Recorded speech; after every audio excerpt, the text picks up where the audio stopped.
যাকে হত্যা করা হয়েছে সাংবাদিক শাহজালাল এসেছি, তখন আমরা এই দুঃখ রাখার জায়গা আমাদের নেই।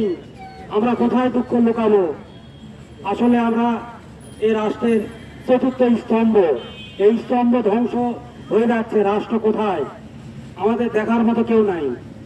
আসলে ত্রিপুরে সাংবাদিক আসাদুজ্জামান তুহিনকে নির্মম ভাবে জবাই করা হয়েছে। আপনারা অবগত আছেন, সাংবাদিক আনোয়ার হোসেনকে ইট দিয়ে তার পা থেতলে দেওয়া হয়েছে। আপনারা জানেন, গত 6 মাসে বাংলাদেশে 196টি ঘটনা ঘটেছে, যেখানে সাংবাদিকদেরকে মিথ্যা মামলা দিয়ে হয়রানি করা হয়েছে, সাংবাদিকদের উপরে নির্যাতন চালানো হয়েছে।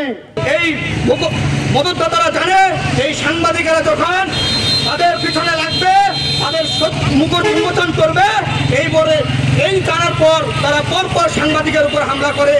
আমরা এই সাংবাদিক নির্যাতন আর চাই না, কারণ আমরা সাংবাদিকেরা জীবন বাজি রেখে কাজ করি। এই রাষ্ট্রের কাছে আমরা চতুর্থ স্তম্ভ হলো, পরপর আমাদের সেই স্তম্ভ কোথায়? সেই স্তম্ভ ভেঙে পড়েছে।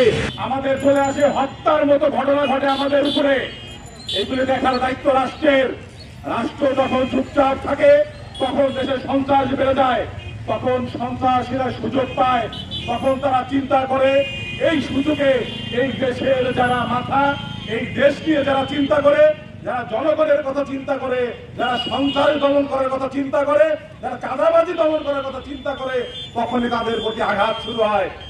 দয়া করে আমাদেরকে হাত দেবেন না, আমাদেরকে রক্ষা করুন এবং এই রাষ্ট্রের একটা স্তম্ভকে রক্ষা করুন। আমরা দেখতে চাই খুনের বদলে খুন ডাইরেক্ট তাদের ক্রস ফায়ারের মাধ্যমে, সঠিক আইনের মাধ্যমে বিচার করে তার বিরুদ্ধে সুষ্ঠু বিচার দাবি করছি। আমরা চাই ভিডিও ফুটেজ দেখে দেখে এই সমস্ত হত্যাকারীদের ক্রস ফায়ারের মাধ্যমে মৃত্যুদণ্ড নিশ্চিত করতে হবে। আমরা অত্যন্ত দুঃখের সঙ্গে জানাতে চাই, ইতিমধ্যে বাংলাদেশে বহু সাংবাদিক হত্যা হয়েছে, কিন্তু একটি সাংবাদিকেরও হত্যাকারীদের আমরা ফাঁসি দেখি নাই। বিভিন্ন সময়ে বিভিন্ন জনের ফাঁসি দেখেছে, কিন্তু সাংবাদিক হত্যাকারীদের ফাঁসি দেখি নাই।